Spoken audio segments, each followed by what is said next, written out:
अगर मैं carbon family की बात करूं तो कार्बन फैमिली में हमें दो चीजें पढ़नी है। एक तो हमें पढ़ने एलोट्रॉप्स, बहुत सिंपल है, एलोट्रॉप्स को कोई टाइम नहीं लगेगा। और दूसरे हमें कार्बन फैमिली सिलिकॉन्स के कंपाउंड पढ़ने हैं। और सिलिकॉन के बच्चों दो कंपाउंड पढ़ने हैं, या हमें पढ़ने सिलिकेट्स और साथ ही साथ हमें क्या पढ़ने बच्चों, साथ ही साथ हमें पढ़ने सिलिकॉन्स।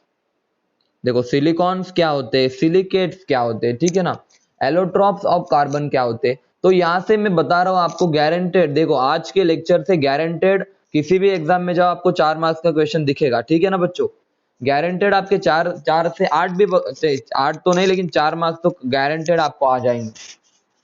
बोलो बच्चों क्लियर है। Importance of her lecture, P block के हर लेक्चर में आपके 4 मार्क्स छुपे हुए, ठीक है ना। तो आज के लेक्चर में बच्चों आपको 4 मार्क्स मिल जाएंगे, और अगर टाइम मिला तो मे भी आपके 8 मार्क्स भी कम क्लियर हो जाएंगे। मैं एक और छोटा सा पॉइंट पढ़ा दूंगा अगर टाइम रहा तो, ठीक है। चलो एलोट्रॉप्स पढ़ते हैं। एलोट्रॉप्स क्या होते हैं, एलोट्रॉप्स, एलोट्रॉप्स, ठीक है ना। कोई बता सकता है एलोट्रॉप्स? तो चलो कोई जरूरत नहीं, मैं बता देता हूँ। मान लो कार्बन है, और कार्बन नेचर में किस फॉर्म में एग्जिस्ट करता है, नेचर में कार्बन किन फॉर्म में एग्जिस्ट करता है, उसे हम बोला जाता है एलोट्रॉप्स। ह्यूमंस के एलोट्रॉप्स कितने, ह्यूमंस, मेल, फीमेल्स और ट्रांसजेंडर, ये 3 एलोट्रॉप्स है ह्यूमन के। ह्यूमन 3 फॉर्म में एग्जिस्ट करता है ना। तो एलोट्रॉप्स ऑफ कार्बन में भी हम बोल सकते हैं कार्बन के एलोट्रॉप जो होते हैं, तो हमें पता है, बोलो जल्दी, सबको पता होगा सर, ग्रेफाइट, सर ग्रेफाइट, उसके बाद डायमंड, उसके बाद देखो फुलेरिन कोई एलोट्रॉप्स नहीं होता, लेकिन फिर भी मैं आपके फुलेरिन लिख देता हूँ। एक्चुअली फुलेरिन कोई एलोट्रॉप नहीं है, लेकिन आपके पढ़ाते वक्त बोला जाता है फुलेरिन एक एलोट्रॉप है। एक्चुअल में वो ग्रेफाइट से बना देता है। तो मेनली ग्रेफाइट और डायमंड दो एलोट्रॉप्स होते हैं। फुलेरिन तो ग्रेफाइट से बनाया जाता है, ठीक है ना, बट पढ़ाऊंगा आगे। तो फिर भी अगर पूछा तो आप तीनों को टिक कर देना, डायमंड, ग्राफाइट और fluorine, they are allotropes of carbon. यहां से आज सच कोई क्वेश्चन नहीं आने वाला। हम एक एक को पढ़ना शुरू करते, हम एक एक को पढ़ना शुरू करते। ग्रेफाइट देखना अच्छे से बच्चों, देखो भाई, देखो ग्रेफाइट क्या होता है, एकदम अच्छे से देखो। सबको आवाज आ रही है ना? देखो भाई ग्रेफाइट होता है sir ji allotropes of carbon. अब देखो यहाँ पे डायमंड पढ़े या ग्रेफाइट पढ़े, डायमंड पढ़ लेते पहले, डायमंड, उसके बाद ग्रेफाइट पढ़ेंगे, डायमंड। देखो देखो भाई डायमंड क्या होता है सर जी। तो सबसे इंपॉर्टेंट बात, डायमंड आप सबको पता है, लेकिन क्वेश्चन पहला आएगा, डायमंड कार्बन से बना होता है, तो कार्बन का हाइब्रिडाइजेशन क्या होता है डायमंड में, sp3 होता है। यानी कि इस तरह से कार्बन है, टेट्राहाइड्रल ज्योमेट्री। फिर से इस कार्बन को देखो, टेट्राहाइड्रल बना दो। हर कार्बन को आपको 4 टेट्राहाइड्रल बना देना है, ठीक है ना। समझ में आ रहा है सबको? हर कार्बन को आपको देखो, इसको 4 बॉन्ड है, 1 2 3 4, होगा टेट्राहाइड्रल। कोई भी कार्बन पकड़ो, 1 2 3 4, तो टेट्राहाइड्रल बन जाएगा। याद रखना, कार्बन का जो हाइब्रिडाइजेशन होता है डायमंड में, वो क्या होता है बोलो, sp3 होता है। अब बच्चों अच्छे से देखना, मैं डायमंड के एक सिंपल कार्बन को देख रहा हूं, ये वाला कार्बन है, और कार्बन को 4 बॉन्ड है इस तरह से, और हर बॉन्ड में कितने इलेक्ट्रॉन है, 2 इलेक्ट्रॉन है, ठीक है ना सर। और ये 2 इलेक्ट्रॉन पेयर है, यस और नो, यस। और अगर पेयर इलेक्ट्रॉन है तो कार्बन आपका एक डायामैग्नेटिक होगा। इसकी मैग्नेटिक प्रॉपर्टी क्या होगी, डायामैग्नेटिक। क्या क्लियर है सबको? मैसेज करो, सब मैसेज करके बताओ, क्या आपको 2 पॉइंट क्लियर है डायमंड के बारे में? It is a diamagnetic and hybridisation होता है sp3। देखो तीसरा क्वेश्चन क्या आ सकता है, स्ट्रेट फॉरवर्ड, जो कार्बन कार्बन की बॉन्ड लेंथ होती है सिंगल बॉन्ड की, वो कितनी होती है, 1.54 एंगस्ट्रॉम। तो ये क्वेश्चन भी आपके एग्जाम में पूछा जा सकता है कि डायमंड के बारे में आपको क्या पूछा जा सकता है।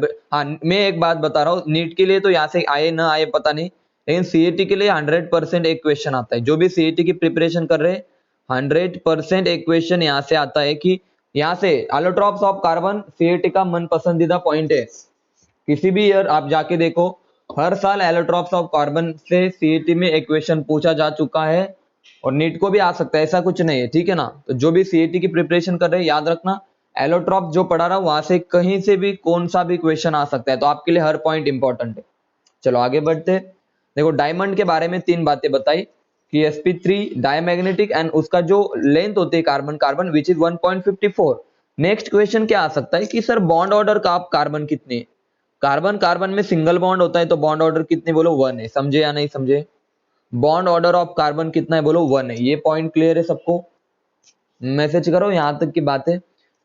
उसके बाद देखो, मान लो किसी डायमंड के अंदर, मान लो किसी डायमंड के अंदर याद रखना एल्यूमिनियम को हमने ट्रैप कर दिया, मान लो एल्यूमिनियम है, ठीक है ना बच्चों।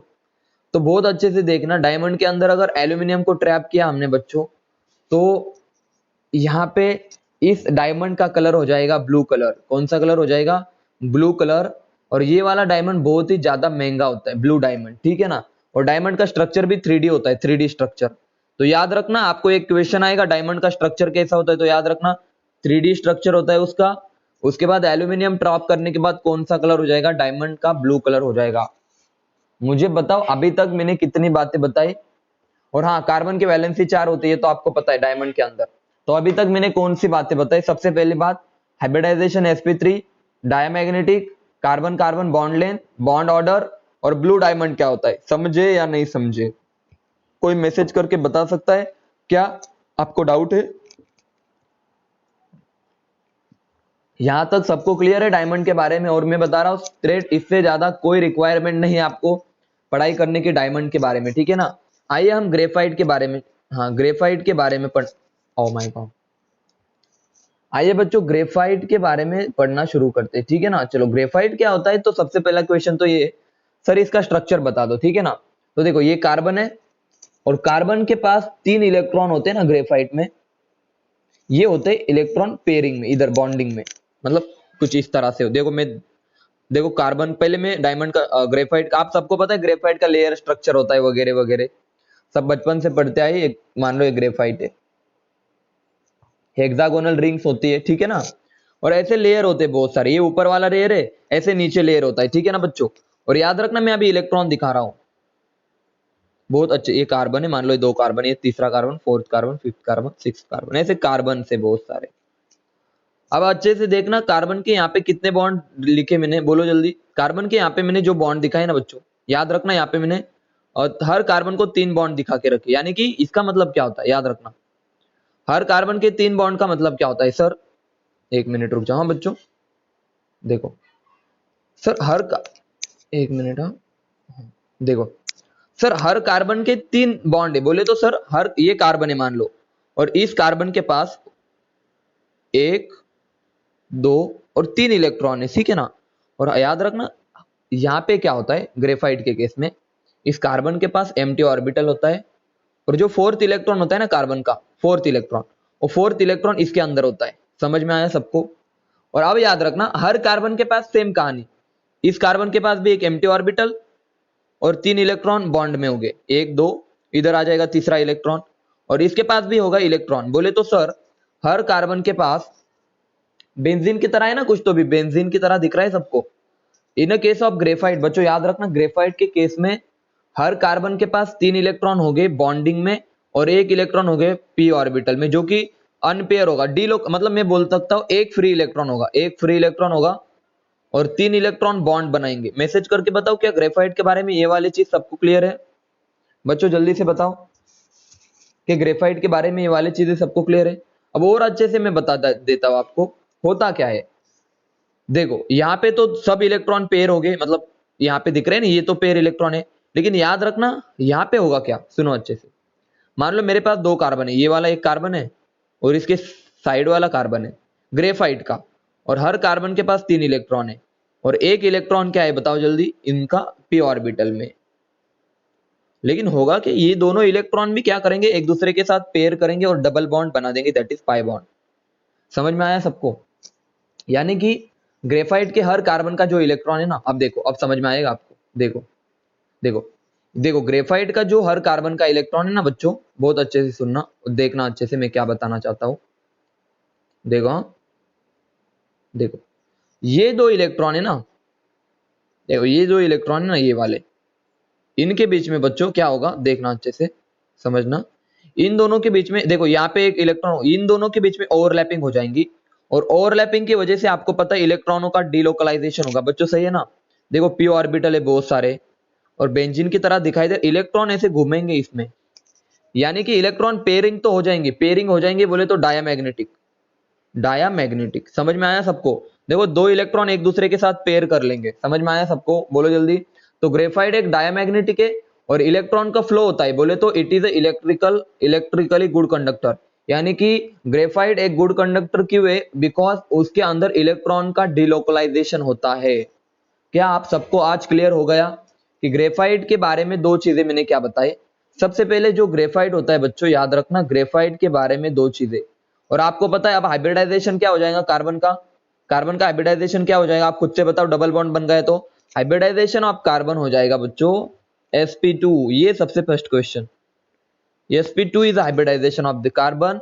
दूसरा, इसके पास 3 इलेक्ट्रॉन बॉन्ड में होंगे और 1 इलेक्ट्रॉन कैसे होगा, फ्री होगा। ठीक है ना बच्चों, ये दूसरा क्वेश्चन आपका। उसके बाद याद रखना diamagnetic, graphite is a diamagnetic. 3 चीजें याद हो गई sir, graphite is a diamagnetic, और बोला it is a good conductor of electricity, it is a good conductor of electricity. सबको ये 4 चीजें क्लियर है।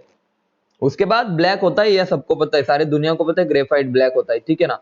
अब काम की बात सुनो, बहुत ही ज्यादा इंपॉर्टेंट बात ग्रेफाइट के बारे में सुनो अच्छे से। इसका जो बॉन्ड लेंथ होती है ना, बॉन्ड लेंथ 2 तरह की होती है। कार्बन कार्बन बॉन्ड लेंथ 2 तरह की होती है। देखो कौन कौन सी होती है, कोई बता सकता है? या तो सर देखो लेयर स्ट्रक्चर होता है, तो या तो लेयर के अंदर होगी या 2 लेयर के बीच में होगी। समझे या नहीं समझे? देखो 2 कार्बन, या तो कार्बन कार्बन लेयर के अंदर की बॉन्ड लेंथ पूछेंगे, या कार्बन कार्बन 2 लेयर के बीच में की बॉन्ड लेंथ पूछेंगे। तो मैं बता देता हूं, इन लेयर, इनर लेयर और बिटवीन लेयर, 2 लेयर के बीच में। लेयर के अंदर होती है बॉन्ड लेंथ इसकी बच्चों अच्छे से देखना 1.41 एमस्ट्रॉन। इन वैल्यू को आपको याद रखना है 1.41 एमस्ट्रॉन। और बच्चों 2 लेयर के बीच में की जो बॉन्ड लेंथ होती है ना वो थोड़ी ज्यादा होती है 3.3 एमस्ट्रॉन। तो आपको क्वेश्चन आ सकता है, कार्बन की बॉन्ड ऑर्डर पूछ सकते हैं आपको, बॉन्ड लेंथ पूछेंगे, बॉन्ड लेंथ ऑर्डर तो पढ़ाऊंगा मैं, बॉन्ड लेंथ पूछेंगे। मैसेज करके बताओ क्या आपको 2 तरह की बॉन्ड लेंथ याद हो जाएंगी? कौन सी वाले? ये वाला का देखो आपको ये पता है ना, सुनो अच्छे से बता रहा हूं ठीक है ना। देखो हमारे पास ये कार्बन का एक लेयर होता है ऐसा, मतलब हेक्सागोनल रिंग्स का लेयर होता है, डबल सिंगल ऐसा। ठीक है ना। ऐसे बहुत सारे लेयर होते हैं ग्रेफाइट के। नीचे भी एक लेयर होगा इस तरह से, आप इमेजिन करने की कोशिश करो, इस तरह से लेयर होगा। तो यहाँ पे भी कार्बन है, इधर भी कार्बन है, नीचे भी कार्बन है ना बहुत सारे। तो आपको फर्स्ट क्वेश्चन आएगा इन दोनों की लेंथ क्या, इन लेयर कितनी लेंथ है 1.41। सेकंड क्वेश्चन आएगा ऊपर वाले और नीचे वाले कार्बन, मतलब लेयर में पूछा है ना 2 लेयर के बीच में, तो ये वाली जो लेंथ है वो कितने आएंगी 3.3 एमस्ट्रॉन। अब होगा ये क्लियर?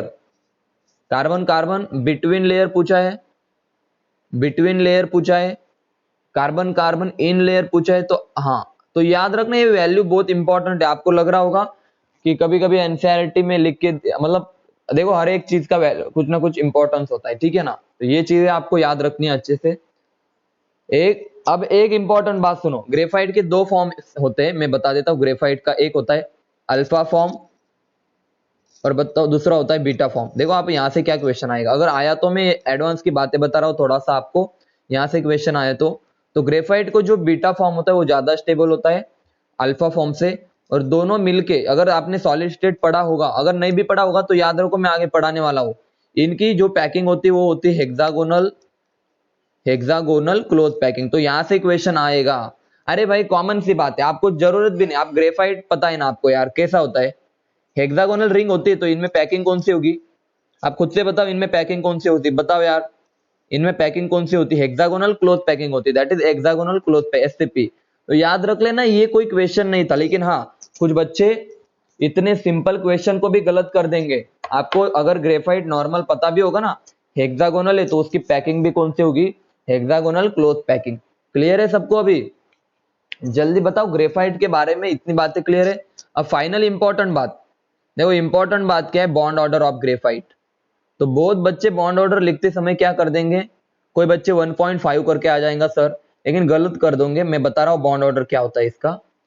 देखो मैंने बॉन्ड ऑर्डर निकालने के लिए फॉर्मूला बताया था, जिन्होंने नहीं पढ़ा तो कोई बात नहीं, वो उनको याद रखना पड़ेगा।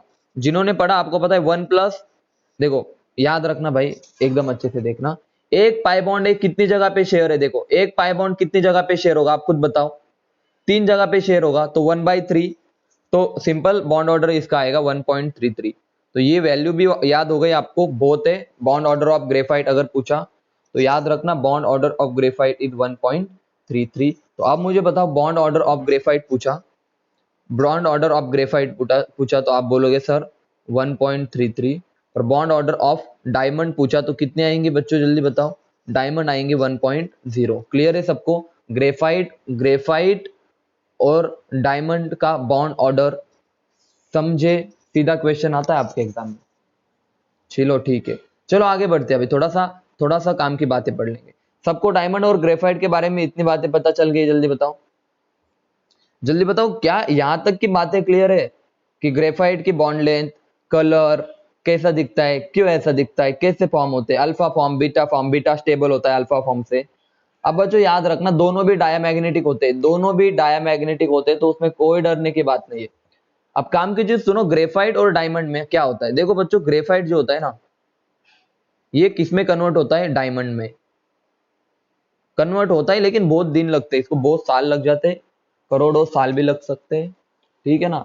याद रखना ग्रेफाइट को डायमंड में करने के लिए हमें जो एनर्जी ऑफ एक्टिवेशन देनी पड़ती है वो बहुत हाई होती है, मतलब बहुत ज्यादा एनर्जी प्रोवाइड करनी पड़ती है। ठीक है ना? समझ में आ रहा है सबको? और आप मुझे थोड़ा सा आप सोच के बताओ, अगर एनर्जी ज्यादा रिक्वायर है ग्रेफाइट को डायमंड में जाने के लिए, बोले तो सर डायमंड आपका बनेगा ना बहुत स्टेबल बनेगा। बोले तो सर स्टेबल तो छोड़ो, स्टेबल छोड़ो, इन दोनों में जो अरेंजमेंट होगी ना बच्चों, बस मैं स्टेबिलिटी की बात नहीं कर रहा फिलहाल, मैं अरेंजमेंट की बात कर रहा हूं। तो इसकी जो अरेंजमेंट होगी वो बहुत रैंडमनेस होगी। आप समझ में आ रहा है सबको? देखो डायमंड एक बहुत ही कॉम्पैक्ट स्ट्रक्चर, एक हार्ड सब्सटेंस होता है। बोले तो सर ग्रेफाइट और डायमंड आपने कभी भी देखा होगा सर, ग्रेफाइट जो होता है ना एक स्लीपर ही होता है, या इतना अच्छा सॉलिड नहीं होता। आपने कभी भी पेंसिल देखी होगी, इजीली आप लिख सकते हो। ठीक है ना बच्चों? बोले तो सर पेंसिल के अंदर जो ग्रेफाइट होता है सर, उनकी जो एंट्रोपी इतनी अच्छी नहीं होती, लेकिन सॉलिड।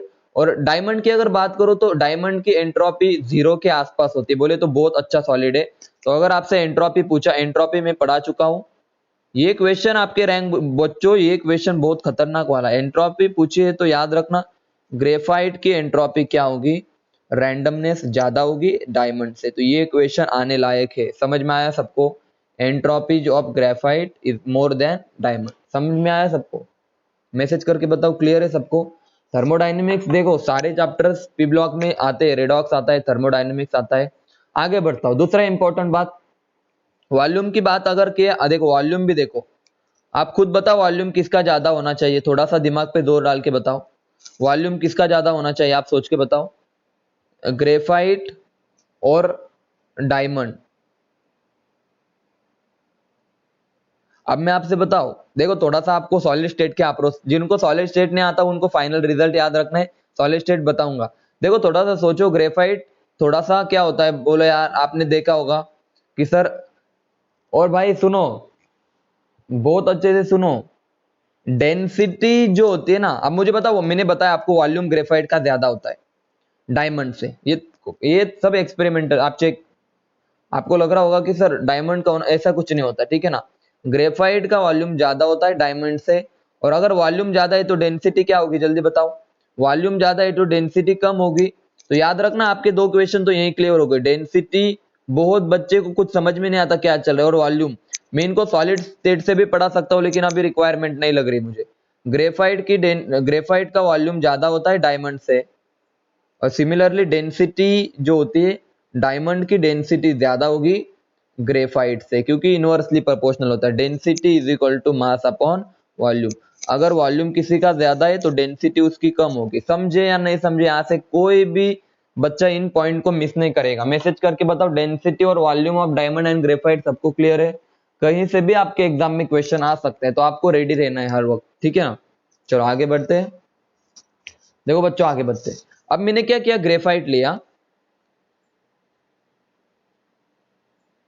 और बच्चों ग्रेफाइट के अंदर मैंने मेटल ऐड कर दिए कुछ, इनके लेयर के बीच में कुछ मेटल्स ऐड कर दिए, और जो कंपाउंड बनेंगे ना ग्रेफाइट के बीच में, ग्रेफाइट पता है ना आपको, उसके दो लेयर्स के बीच में मैंने, मतलब दो लेयर होते हैं ना ग्रेफाइट के, इन लेयर के बीच में मान लो मैंने कोई मेटल ऐड कर दिया, पोटेशियम, सोडियम, कुछ अल्कली मेटल ऐड कर दिए, जनरल अल्कली मेटल, और जो कंपाउंड बनेगा ना उसको मैं बोलूंगा inter calorie compound. Inter calorie compound, इनका क्या फायदा होगा सर?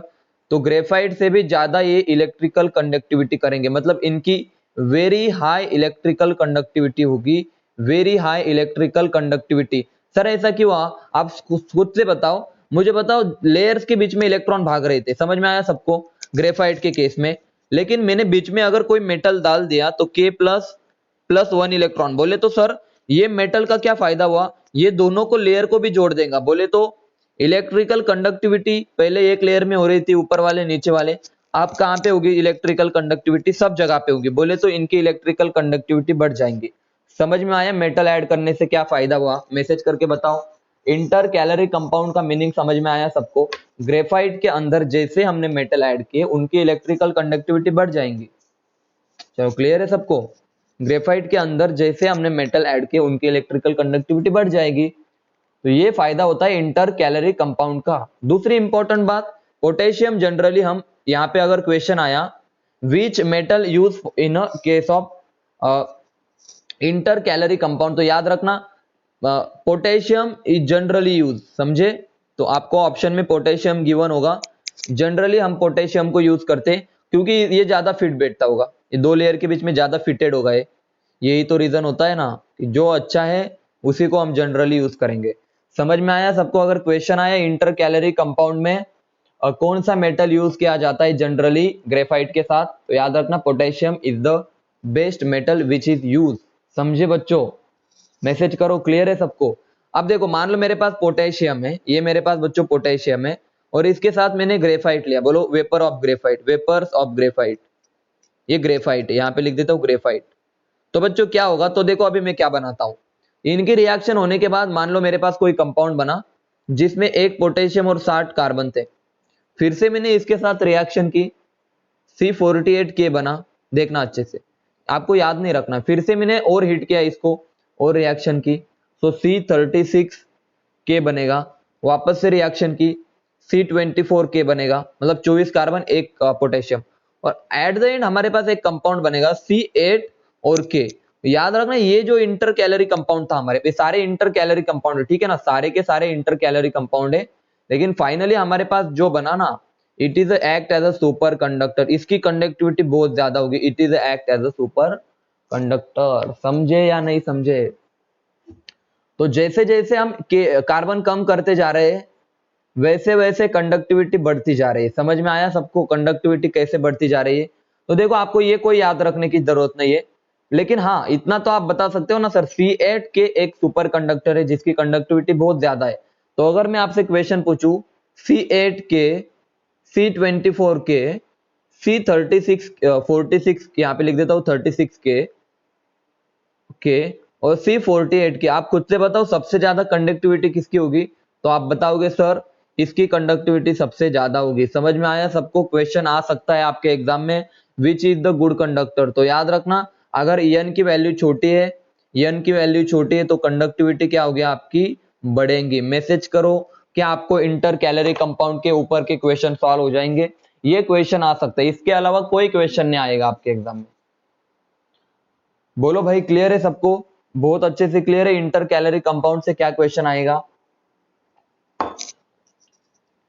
देखो अभी बोले तो अभी तक हमने ग्रेफाइट के बारे में पढ़ा, अब हम पढ़ेंगे सर ग्रेफाइट को अगर मैंने, देखना अच्छे से बच्चों, ग्रेफाइट जो होता है इसके ऊपर मैंने लेजर लाइट का इस्तेमाल किया, मान लो इसके ऊपर मैंने लेजर लाइट का इस्तेमाल किया, तो हमारे पास जो कंपाउंड बनेगा एक तो बनेगा C60, C70, C80 और ये देखो यहाँ पे K नहीं है, हाँ ठीक है, यहाँ पे कोई K नहीं है, ठीक है ना, कोई मेटल नहीं है, तो ये हमारा क्या होगा जल्दी बताओ, फुलेरिन, जो कि एक बकमिनिस्टर फुलेरिन भी बोला जाता है, मतलब फुटबॉल जैसा स्ट्रक्चर होता है। समझ में आया सिंपल लैंग्वेज में। मैसेज करो कुछ भी बन सकता है इनमें से, हमें कोई लेना देना नहीं, क्या बनेगा आपके कोई एग्जामिनर नहीं पूछेगा क्या बनेगा कैसे बनेगा। हाँ कैसे बनेगा आपको पता है, अगर ग्रेफाइट की मैं लेजर ट्रीटमेंट करूं तो हमारे पास फुलेरिन बनेगा। मैसेज करो क्या सबको क्लियर है, क्या सबको क्लियर है। ग्रेफाइट का अगर मैं लेजर ट्रीटमेंट करूं तो फुलेरिन बनेगा, फुलेरिन C60 70 कुछ भी हो सकता है, don't worry about it. C60 C70 C80 याद रखना, C60 सबसे ज्यादा स्टेबल होता है, अगर क्वेश्चन आए तो याद रख लेना C60 सबसे ज्यादा स्टेबल होता है। अब देखो इसके अलावा क्या क्वेश्चन पूछ सकते हैं फुलेरिन पे, नंबर देखो C60 है, C70 है और C80 है, तो सब फ्लोरीन के लिए नंबर ऑफ पेंटागन रिंग पूछ सकते हैं। नंबर ऑफ पेंटागन रिंग कितने होते हैं, कोई बता सकता है? पेंटागन रिंग मतलब 5 मेंबर की रिंग्स। हर फुलेरिन के अंदर 5 मेंबर की रिंग कितने हो सकती है, कोई बता सकता है? तो अगर नहीं पता तो मैं बता रहा हूं 12 को याद रख लो। हर फुलेरिन के अंदर पेंटागोनल रिंग कितनी होती है, बताओ जल्दी। 12 होती है। बोलो क्लियर है सबको?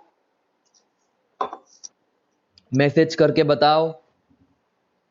पेंटागोनल रिंग समझ में आए सबको? फुलेरिन मतलब पता है क्या होता है? पेंटागोन रिंग देखो मैं बता रहा हूं, एकदम अच्छे से सुनो। मैं आपको बता ही देता हूं कि एक्चुअल में किस तरह से होता है।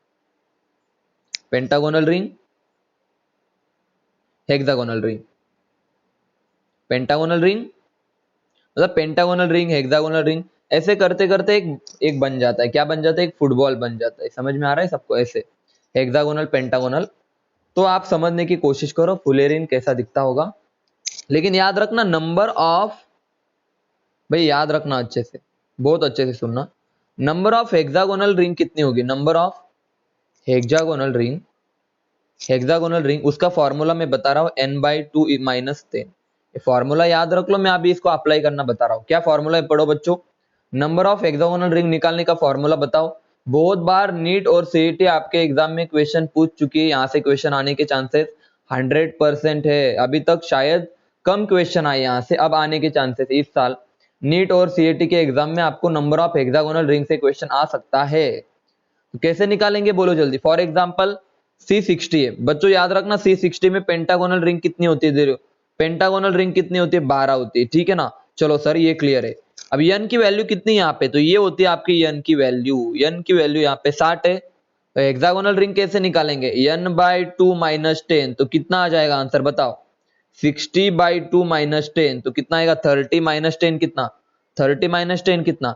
20। तो हेक्सागोनल रिंग कितने आ गए आपके, बताओ जल्दी। हेक्सागोनल रिंग आपकी आ गई 20। समझ में आया सबको? मैसेज करो। C70 में बताओ मुझे, C70 में सब मैसेज करके बताओ कि C70 के अंदर, मैसेज करके बताओ C70 के अंदर, वेरी गुड। C17 के अंदर पेंटागोनल तो 12 होगी सर, और हेक्सागोनल कितनी होगी? तो आप बोलोगे सर n/2। ओके, आप क्या बोलोगे?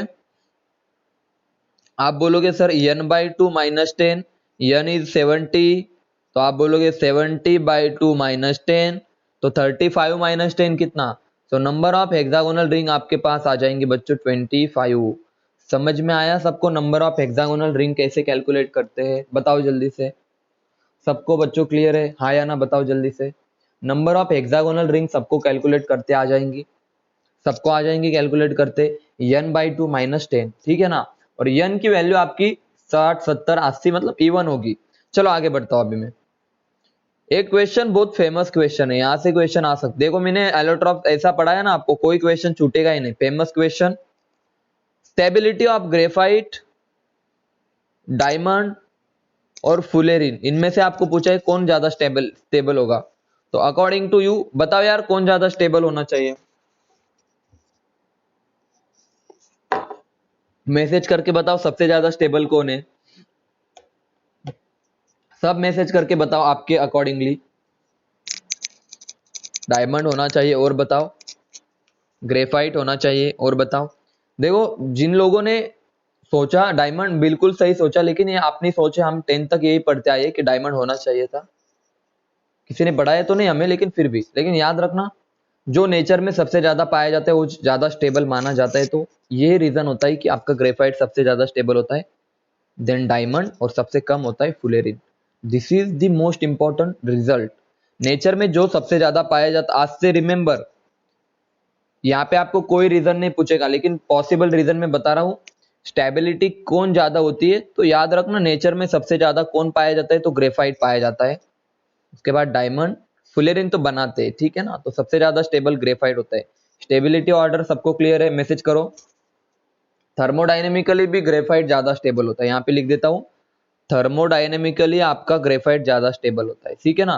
क्योंकि इट इज इलेक्ट्रिसिटी पास करने की आप कोशिश करो, सबसे ज्यादा इलेक्ट्रिसिटी ग्रेफाइट आप मतलब वो अपोज कर सकता है ग्रेफाइट। उसमें से आप कितना भी करंट पास कर लो, कितनी भी हीट पास कर दो, graphite is a good thermal conductivity. समझ में आया सबको? बोलो भाई, क्लियर है सबको? थर्मोडायनेमिकली ग्रेफाइट स्टेबल होता है और स्टेबिलिटी भी ग्रेफाइट की ज्यादा होती है। मैसेज करो, क्लियर है सबको? मैसेज करके बताओ बच्चों। आगे बढ़ो, रिएक्टिविटी पूछिए तो रिएक्टिविटी में याद रखना।